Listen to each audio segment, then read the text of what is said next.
सबका नाम पता होना चाहिए। Krishnaswami Ayyar, N Gopalaswami, K M Munshi, Mohammad Saadullah, B L Mittal, D P Khaitan. Uniform civil code के अंदर क्या क्या आता है? मैरिजेस आती हैं, इनहेरिटेज आता है, सक्सेशन आता है, अडॉप्शन आता है। लेकिन ये है क्या? ये चीज़ें होती क्या है? यूनिफॉर्म सिविल कोड का मतलब क्या है? तो हो सकता है कि एसटी कमीशन किस साल बना ये पूछ लें, या national commission for SC, national commission for ST, national commission for OBC कब बना, कौन से कॉन्स्टिट्यूशन अमेंडमेंट से बना, या किस आर्टिकल में एससी एसटी ओबीसी आते हैं, ये आपको पढ़ना है। हेलो एंड वेलकम, कैसे हो आप सब? न्यू एज एस्पिरेंट्स में आपका स्वागत है। आज हम एसएससी 2023 के आगे आने वाले एग्जाम्स के लिए प्रैक्टिस करेंगे। 14 और 17 तारीख के जो एग्जाम्स हो चुके हैं उसको 20 मान के उनके क्वेश्चंस को लेके 18, 19, 20, 21, 24, 25, 26, 27 जुलाई को जो एग्ज़ाम होने वाले हैं, जो बच्चे इन दिनों को वेट कर रहे हैं, इनका एग्ज़ाम इन दिनों पे है, उनके लिए ये प्रैक्टिस क्लास बहुत ही इंपॉर्टेंट होने वाली है। क्योंकि हम इनको टारगेट करके कैसे पढ़ना है, कैसे जो क्वेश्चन पहले आ चुके हैं, कैसे 14 और 17 में जो क्वेश्चन बने होंगे उनके आसपास कैसे क्वेश्चन खोजने हैं, अगर क्वेश्चन बने भी उनके आसपास है। क्योंकि ये रहता है कि एक साल में जो पैटर्न रहता है तो बाकी जो शिफ्ट्स आने वाली होती हैं उनमें उनके आसपास से ही क्वेश्चन आते हैं। तो हमने ऐसे टॉपिक के आसपास से खोजने की और क्या क्वेश्चन बन सकते हैं, तो उस पर हम डिस्कस करने वाले हैं। ठीक है, तो अब देखते हैं कैसे टाइप के क्वेश्चन बन रहे हैं। जैसे कि पहला क्वेश्चन है, father of the Indian constitution बता दीजिए। बताइए, ये कोई मुश्किल क्वेश्चन है? कितनी बार रिपीट होता है ये क्वेश्चन? बहुत ही ज़्यादा रिपीटेटिव क्वेश्चन है ये। बी आर अम्बेडकर इसका आंसर है। कॉन्स्टिट्यूशन असेंबली में एक ड्राफ्टिंग कमेटी थी जिसने कॉन्स्टिट्यूशन बनाने का जिम्मा लिया था, और इसके चेयरमैन कौन थे? B R Ambedkar. अगर हमने कमेटी की बात की है तो कमेटी के बाकी मेंबर्स का नाम भी तो पता होना चाहिए। पूछ सकता है ना कि चारों ऑप्शन में से कौन सा कमेटी के मेंबर नहीं है, फिर क्या करोगे? सबका नाम पता होना चाहिए। Krishnaswami Ayyar, N Gopalaswami, K M Munshi, Mohammad Saadullah, B L Mittal, D P Khaitan, ये सारे पता होने चाहिए। ये 6 मेंबर थे और 7वें कौन थे? चेयरमैन थे बी आर अम्बेडकर। ठीक है, कमेटी बनी कब थी? 29 अगस्त 1947 में बनी थी। अब अगर हमने ड्राफ्टिंग कमेटी की बात की है तो क्या केवल ड्राफ्टिंग कमेटी थी कॉन्स्टिट्यूशनल असेंबली में बनी? बाकी और कोई कमेटी नहीं थी? बाकी कमेटीज़ भी थी, उनके नाम भी पता होने चाहिए। तो 8 मेजर थी, 15 माइनर थी।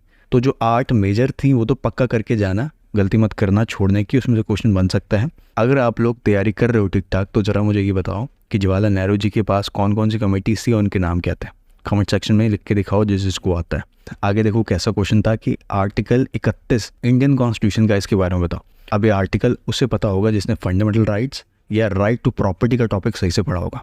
क्योंकि 2 आर्टिकल थे जो कि राइट टू प्रॉपर्टी को पावर देते थे, जिसमें से एक था आर्टिकल 19(1)(f), दूसरा था आर्टिकल 31। 19(1)(f) क्या कहता था? Right to acquire, hold and dispose of property. ठीक है, और 31 क्या कहता था? Right against deprivation of property. 19(1)(f) का मतलब ये था कि तुम किसी ज़मीन को खरीद सकते हो, अपने पास रख सकते हो और डिस्पोज बेच सकते हो। और वहीं आर्टिकल 31 कहता था कि डिप्रीवेशन नहीं कर सकता। अगर तुम्हारी ज़मीन है तो तुमसे कोई छीन नहीं सकता। ठीक है, अगर किसी ने छीनने की कोशिश करी है तुम सुप्रीम कोर्ट या हाई कोर्ट जा सकते हो, फिर सुप्रीम कोर्ट और हाई कोर्ट संभालेगा। क्योंकि तुम्हारी प्रॉपर्टी है, तुम्हारे पास राइट है, तो ये दोनों राइट के अंदर आते थे, फंडामेंटल राइट्स के अंदर आते थे, इसलिए इन पर कोई छेड़ नहीं सकता था। और वैसे भी जब हमारा देश आज़ाद हुआ था तो मैक्सिमम लैंड थे जमींदारों के पास, सेंट्रलाइज थे, इतनी बड़ी ज़मीन थी और एक बंदे के हाथ में थी। जबकि जो स्किलफुल लोग थे उनके पास ज़मीन नहीं थी काम करने के लिए, क्योंकि वो गरीब थे, उनके पास ज़मीनें नहीं होती थी। ऐसे में जो गवर्नमेंट नई नई जो देश हमारा बना है उसमें स्कीम्स चलाना चाहती है, प्रोग्रेस करना चाहती है, रोज़गार देना चाहती है। एग्रीकल्चर में हमारा मैक्सिमम जो वर्कफोर्स वो एग्रीकल्चर की तरफ ही था, है ना। लेकिन फिर भी हमारा एग्रीकल्चर इतना डेवलप नहीं था, हमें इवन बाहर से अनाज मंगाना पड़ता था। क्यों मंगाना पड़ता था? क्योंकि हमारे पास इतना अच्छा इंफ्रास्ट्रक्चर नहीं था, रिसोर्सेज की कमी थी, हमने इतने अच्छे तरीके से मैनेज नहीं कर रखा था। और स्टार्टिंग में ये प्रॉब्लम आई थी जब इतनी बड़ी बड़ी लैंड कुछ लोगों के हाथ में थी, उसको प्रोग्रेसिव काम में लगाने के लिए उस ज़मीन को सरकार ने उनसे ज़मीन लेनी शुरू करी, जिसके अगेंस्ट वो कोर्ट में चले गए। सरकार के लिए ये चीज़ सिरदर्द बन चुकी थी। तो ऐसे में इन 2 आर्टिकल्स को जो कि कहते हैं कि हमारी ज़मीन है, कोई छीन नहीं सकता, आर्टिकल 31 19(1)(f), तो इन दोनों आर्टिकल्स को 44th कॉन्स्टिट्यूशन अमेंडमेंट 1978 के द्वारा, यानी कि 44वें संविधान संशोधन के द्वारा 1978 में शिफ्ट कर दिया गया। पहले तो रिपील किया गया फंडामेंटल राइट से और डाल दिया गया लीगल राइट्स में, आर्टिकल 300A में डाल दिया गया। यानी कि पार्ट 3 में थे ये पहले, उसके बाद डाल दिया पार्ट 12 में। अब तुम कुछ नहीं बोल सकते। अब अगर सरकार चाहे तो किसी की ज़मीन ले सकती है, लेकिन कंपनसेशन तो देना पड़ेगा। ऐसा भी नहीं है कि बिल्कुल ही ज़मीन तुमने ले ली, तुम्हें बोल दे जाओ, ऐसा नहीं हो सकता। ज़मीन लेगी लेकिन उसके बदले कंपनसेशन भी देगी। तो यहाँ से क्लियर होता है कि आपको फंडामेंटल राइट्स को अच्छे से करके जाना है, साथ ही पार्ट्स को भी पढ़ के जाना है। ठीक है, अगला क्वेश्चन देखते हैं। अगला क्वेश्चन था यूनिफॉर्म सिविल कोड पे। Article 44 uniform civil code. Uniform civil code के अंदर क्या क्या आता है? मैरिजेस आती हैं, इनहेरिटेज आता है, सक्सेशन आता है, अडॉप्शन आता है। लेकिन ये है क्या, ये चीज़ें होती क्या है, यूनिफॉर्म सिविल कोड का मतलब क्या है? तो सिंपल लैंग्वेज में बताता हूँ एग्जाम्पल के साथ कि मानो कि अगर कोई हिंदू है और उसकी पत्नी जिंदा है तो दूसरी शादी नहीं कर सकता, है ना। लेकिन मुस्लिम 4 शादियाँ कर सकता है, उसके पास अधिकार है। तो यहाँ पे एक डिफरेंशिएट दिखता है कि एक ही देश में रह के अलग अलग पर्सनल लॉज चलाना सही नहीं है। इसीलिए यूसीसी इतना चर्चा में रहता है कि एक पार्टी कहती है कि हाँ सभी का समान लॉज होने चाहिए, सबके अलग अलग नहीं होने चाहिए, एक ही देश है सबका बराबर होना चाहिए। तो दूसरी पार्टी कहती है कि नहीं ऐसा नहीं होना चाहिए, हमारे कुछ पर्सनल लॉज हैं जो हमारे रिलीजन बोलता है। इसीलिए ये विवादों में भी रहता है टॉपिक। तो article 44 uniform civil code, directive principle of state policy, जो कि किस में आता है? पार्ट 4 में आता है। यानी कि आपको डीपीएस पे भी पढ़ के जाना है और जो इसके मेन आर्टिकल्स हैं वो तो पढ़ के जाना, अगर पूरा ना भी पढ़ो लेकिन मेन आर्टिकल जो हैं इसके वो आप पढ़ के जाना, ठीक है। आगे क्वेश्चन आया था सिटीजनशिप पे। सिटीजनशिप के जो आर्टिकल्स हैं वो पार्ट 2 के अंदर आता है हमारे कॉन्स्टिट्यूशन में, जिसमें आर्टिकल 5 जो है वो सिटीजनशिप की बात करता है। तो अब इस बात को समझो कि अगर आपको पॉलिटी के टॉपिक्स को अटेम्प्ट करना है तो आर्टिकल्स भी अच्छे से पढ़ने पड़ेंगे। सिर्फ थ्योरी पढ़ के काम नहीं चलेगा कि कौन था, किसने आइडिया दिया, कब बना, कौन कौन आया, कैसे इन लोगों ने पॉलिसी इंप्लीमेंट करी, ऐसा नहीं चलेगा। आपको आर्टिकल्स भी अच्छे से पढ़ने पड़ेंगे, समझे, तब जाके क्वेश्चंस बनेंगे। आगे क्वेश्चन आया था काला पानी से रिलेटेड। काला पानी को सेलुलर जेल भी बोला जाता है। कि ब्रिटिशर्स ने बनाई थी अंडमान निकोबार में, आइलैंड है, आइलैंड का समूह जो है एक किसके लिए बनाई थी? जो भी उनके अगेंस्ट बोलता था, ठीक है, या फिर उनको लगता था कि किसी ने क्राइम किया है, उनको उठा के अंडमान निकोबार में डाल देते थे। पूरी जो जेल थी पानी से घिरी हुई थी, यानी कि अगर कोई भागने की कोशिश भी करेगा तो जाएगा कहाँ पे? चारों ओर समुद्र है। तो ये काला पानी से रिलेटेड क्वेश्चन था। एक और क्वेश्चन था तापी बेसिन से रिलेटेड। तापी बेसिन, कहाँ तक तापी का फैलाव है, इसकी ट्रिब्यूटरीज। तो तापी बेसिन से हम बात करें तो इसका जो ओरिजिन होता है पहले तो एमपी में होता है। एमपी में मुल्ताई सतपुरा रेंज से होता है इसका ओरिजिन, और ये सेकंड लार्जेस्ट वेस्ट की ओर जाने वाली रिवर बेसिन, यानी कि इसका जो फैलाव वेस्ट की ओर है, ये दूसरे नंबर पे आती है। उसमें पहले नंबर पे कौन सी आती है? नर्मदा आती है। सबसे बड़ी नदी कौन सी है हमारे देश में जो कि वेस्ट की ओर गिरती है, यानी कि अरेबियन सी में गिरती है, वो भी नर्मदा है। लेकिन दूसरे नंबर पे कौन है? वो है तापी। तो यानी कि जिसने अच्छे से नदी पढ़ी है वही ये अटैम्प्ट कर पाया होगा, है ना। क्वेश्चन का लेवल ठीक था। तो तापी बेसिन सेकंड लार्जेस्ट है। साथ ही इतना भी हमें पता होना चाहिए, ये तो हमने देख लिया कि ये क्वेश्चन आया था, इससे रिलेटेड भी हमें आसपास का देखना पड़ेगा, क्योंकि एग्जाम में क्वेश्चन अब ऐसे ही आने वाला है। कोई अलग सा क्वेश्चन निकल के नहीं आएगा, टॉपिक तो वही है हमेशा, उसी में से बनाने हैं क्वेश्चन। तो यानी कि जो भी क्वेश्चंस आ रहे हैं उसके आसपास से ही बनेंगे हमेशा क्वेश्चन। हो सकता है नेक्स्ट टाइम पे नर्मदा का पूछा होगा, तो अब तापी का पूछ लिया, समझे। तो अब अगर तापी का पूछा है तो आप लोगों को ये भी समझना पड़ेगा कि 7-8 मेजर नदियाँ हैं जो कि वेस्ट की ओर गिरती हैं, अरेबियन सी में गिरती हैं। वरना मैक्सिमम नदियाँ कहाँ गिरती हैं? ईस्ट में, पूर्व की ओर गिरती हैं। ये सबको पता होगा जिसने भी नदियों का टॉपिक पढ़ा है ना। तो वेस्ट में गिरती हैं ये 7-8 नदियाँ, बाकी सारी नदियाँ गिरती हैं ईस्ट में। इसका क्या रीज़न है? इसका रीज़न ये है नॉर्दर्न पेनिनसुला के बेंड होने से। बेंड कहाँ पे? ईस्ट की तरफ झुकाव होने से, वेस्ट की जगह, वेस्ट से थोड़ा उठा होने से और ईस्ट की तरफ झुकाव होने से। और ये कब हुआ था, कैसे हुआ? तो जब हिमालय का फॉर्मेशन हुआ था उस दौरान ये ऐसा झुक गया था। इसीलिए मैक्सिमम नदियां जो है वो ईस्ट में गिरती हैं वेस्ट की बजाय। आगे देखते हैं, एक और क्वेश्चन था ब्लू ग्रीन एल्गी से रिलेटेड। इसको और क्या बोलते हैं? साइनोबैक्टीरिया बोला जाता है इसको। तो ये कहाँ पे होता है? ये एल्गी कहाँ पाया जाता है? ये वहाँ पाया जाता है जहाँ पे कॉम्बिनेशन ऑफ वेदर इनको मिल जाए, यानी कि एक वार्म टेम्परेचर मिल जाए, साथ में इनको सनलाइट मिलती रहे। तीसरी चीज़ है इनको न्यूट्रिशन मिलता रहे पानी में, हो सकता है किसी नदी में, झील में, झरने में, पॉन्ड में, ये तीनों चीज़ें मिल रही हों कि तो ऐसे जगह पे ब्लू ग्रीन एल्गी उग जाती है। ये है क्या? एक्चुअल में एक बैक्टीरिया है जो कि एनर्जी लेता है फोटोसिंथेसिस से। अब मुझे ये बताना, जिसने भी ये टॉपिक पढ़ा है कि जो एल्गी है इसका अलग अलग कलर क्यों होता है? ब्लू ग्रीन है, ऑरेंज होता है, येलो होता है, अलग अलग कलर के क्यों होते हैं? जिसको आता है वो कमेंट सेक्शन में इसका आंसर दो जरा। अगला क्वेश्चन देखते हैं, यह आया था आर्टिकल 143 पे। 143 क्या कहता है? ये कहता है प्रेसिडेंट की पावर है कि वो कंसल्ट करता है सुप्रीम कोर्ट से, ठीक है। अगर इसको लीगल मैटर्स में कुछ पूछना हो तो सुप्रीम कोर्ट से देश के प्रेसिडेंट जाके पूछ सकते। अभी अगर एक आर्टिकल हमने देखा है तो हमें बाकी भी पढ़ के जाना पड़ेगा। और अगर आप में से किसी को पता है कि प्रेसिडेंट की पार्डन देने की पावर जो होती है, यानी कि सजा रोकने की जो पावर होती है, वो किस आर्टिकल के अंदर आता है, तो कमेंट सेक्शन में जल्दी से बता दो। आगे देखते हैं, एक इंग्लिश का क्वेश्चन भी मैंने ऐड कर दिया, यानी कि एक ईडियम है ब्रेक अ लेग। इसका आपको मतलब बताना है। इसका मतलब क्या होता है?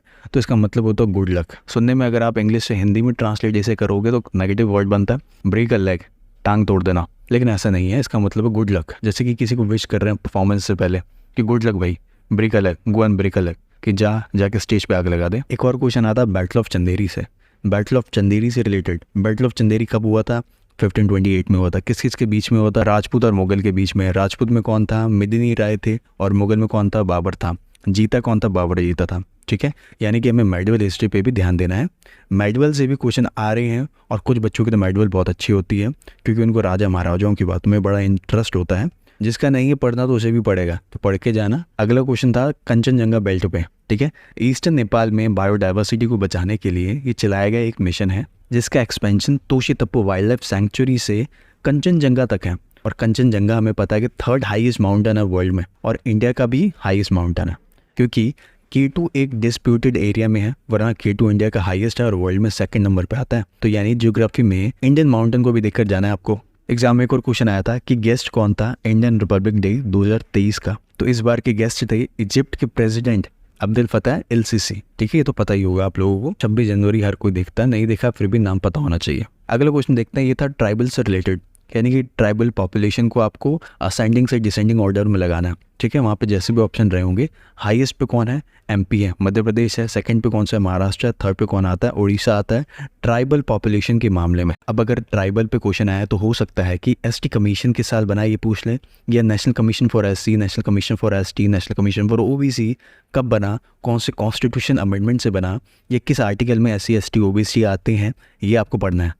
ठीक है, यानी कि जिस टॉपिक पे आए उसके आसपास को भी लेके चलना पड़ेगा। अब अगर किसी ने थोड़ा भी इस टॉपिक को पढ़ा तो जरा मुझे ये बताओ कि नेशनल कमीशन फॉर OBC कब बना और किस कॉन्स्टिट्यूशन अमेंडमेंट से बना, कौन से संवैधानिक संशोधन से बना, ये बताओ जरा कमेंट सेक्शन में। एक क्वेश्चन आ रखा था अर्जुन अवार्ड पे। अर्जुन अवार्ड किसे मिलता है? आउटस्टैंडिंग परफॉर्मेंस देने वाले को। किस में? स्पोर्ट्स या गेम्स में। ठीक है, ऐसे जैसे अर्जुन अवार्ड है ना नेशनल लेवल पे हमारे देश में, वैसे एक इंटरनेशनल लेवल पे एक अवार्ड है जिसका नाम है लॉरेंस वर्ल्ड स्पोर्ट्समैन या स्पोर्ट्स वुमेन अवार्ड। ठीक है, इसको ऑस्कर बोला जाता है, स्पोर्ट्स कैटेगरी में ऑस्कर माना जाता है इसे। इस साल ये किसे मिला? वुमेन में और मैन में, दोनों आपको कमेंट सेक्शन में बताने हैं, क्योंकि मैंने पिछले 2-3 वीडियोस में पिछले 6 महीने के जितने भी करंट अफेयर्स बने हैं सभी टॉपिक्स के, चाहे वो अवार्ड्स हों, स्पोर्ट्स हों, books, authors, appointment, military exercise, government schemes, सभी को कवर कर रखा है। मैं डिस्क्रिप्शन में भी लिंक डाल दूंगा, आप उसमें से भी जाके देख सकते हो। आगे क्वेश्चन था audits the department of government, यानी कि गवर्नमेंट के डिपार्टमेंट्स को ऑडिट कौन करता है? तो कौन करता है? CAG करता है, यानी कंट्रोलर जनरल ऑफ इंडिया। ठीक है, कौन से आर्टिकल में आता है? आर्टिकल 148 में आता है। ये क्या ऑडिट करते हैं? ये गवर्नमेंट की स्पेंडिंग को ऑडिट करते हैं कि कहाँ पे कितना खर्चा किया, नजर रखते हैं पूरी, गलत जगह पे तो नहीं हो रहा, सही जगह हो रहा है। अब अगर CAG आया तो आपको ध्यान रखना है कि CAG किस आर्टिकल में आता है, इसके चेयरमैन का नाम क्या है। साथ ही इलेक्शन कमीशन देख लेना, CIC देख लेना, central information commission, human rights commission, women commission, ये भी देख कर जाना। ठीक है, एक क्वेश्चन आया था मालिनी साराभाई कौन से डांस फॉर्म से रिलेटेड है? तो किससे हैं रिलेटेड? ये भरतनाट्यम से। इससे आपको समझ आ गया कि आपको सिर्फ डांस फॉर्म्स नहीं, उनकी जो मेजर 1-2 लोग हैं जो उनसे रिलेटेड है, जिनकी वजह से वो फेमस हुआ, उनके नाम जरूर करके जाना आ सकता है। एक और क्वेश्चन था कौन सी नदी है जिसका पुराना नाम बेतिस्ता है? तो कौन सी नदी है? ये झेलम है। झेलम आया तो रावी आ सकता है, सतलुज आ सकता है, चिनाब, इंडस, इनमें से कुछ भी आ सकता है, क्योंकि ये सारे, एक तो इंडस होगी जो मेन है, और ये सारी क्या इसकी ट्रिब्यूटरीज है, तो इनसे पूछे जाने की भी संभावना है। लेकिन मैं तो कहूँगा कि पूरा रिवर सिस्टम पढ़ के जाना, कोई बहुत बड़ा टॉपिक नहीं है। एक क्वेश्चन आया था रेड एल्गी पे। अब ध्यान दो कि क्वेश्चन आता ब्लू ग्रीन एल्गी पे, और ये है रेड एल्गी पे, यानी कि बायो से क्वेश्चन आ रहे हैं। रेड एल्गी को और क्या बोलते हैं? रोडोफाइटा बोला जाता है इसको। और ये जो रोडोफाइटा है ये one of the oldest algae है यूकैरियोटिक ग्रुप में। और ये भी जान लो कि एल्गी की डिफरेंट कलर होने के पीछे उनका डिफरेंट फोटोसिंथेटिक पिगमेंट होता है, जो अलग अलग स्पीशीज को डिफरेंट वेवलेंथ की लाइट को ऑब्जर्व करने देता है, जिस कारण डिफरेंट एनवायरनमेंट में डिफरेंट कलर हो जाता है। एक और क्वेश्चन आया था who was the founder of Chola dynasty? Chola dynasty का फाउंडर कौन था? तो ये कौन थे? विजयालय, जो कि पहले पल्लवास के अंडर काम करते थे। Cholas also called one of the longest ruling dynasties in world, यानी कि ये जो डायनेस्टी है इनको बोला जाता है कि सबसे लंबे समय तक चलने वाली डायनेस्टीज में से एक है। ये फैलाव बहुत ज़्यादा नहीं था लेकिन ड्यूरेशन बहुत लंबा था। जिस टाइम पे मौर्यन डायनेस्टी के अशोक थे, एक ह्यूज एम्पायर था, बहुत बड़ा एम्पायर था, उस टाइम भी चोला डायनेस्टी थी। ना ही केवल ये थी, साथ में 2 और थे, चेरा और पांड्या। तो यानी कि आपको चेरा और पांड्या डायनेस्टी के बारे में पढ़ के जाना है, अशोक के बारे में पढ़ना है, यानी कि मौर्यन डायनेस्टी के बारे में पढ़ना पड़ेगा। एक और क्वेश्चन देखते हैं, लास्ट क्वेश्चन रखते हैं इस वीडियो का, क्योंकि वीडियो बहुत लंबी हो जाएगी वरना। क्वेश्चन ये है कि नोबेल प्राइज़ 1901 में केमिस्ट्री और फिजिक्स में किसे मिला? इतना हमें पता ही है कि 1901 में ही नोबेल प्राइज़ स्टार्ट हुए थे, तो केमिस्ट्री में मिला था जैकोबस हेनरिकस को, और फिज़िक्स में 1895 में एक्सरे को खोजा गया था विल्हेल्म ने, तो इसी की डिस्कवरी के लिए इनको नोबेल प्राइज़ मिला था 1901 में। तो इस वीडियो को यहीं तक रखते हैं। आई होप आप लोगों को क्वेश्चन पसंद आए होंगे, आप लोगों को आइडिया मिल गया होगा कि कैसे क्वेश्चन पेपर में से आसपास कौन से क्वेश्चन और बन सकते हैं। तो आज के लिए बस इतना ही। अगर वीडियो आपको पसंद आई हो, आपको हेल्पफुल लगी हो, तो लाइक कर लेना, सब्सक्राइब करना मत भूलना, क्योंकि ऐसे वीडियोज़ मैं और लाता रहूँगा। तो वापस लग जाओ, फिर मिलेंगे नेक्स्ट वीडियो में।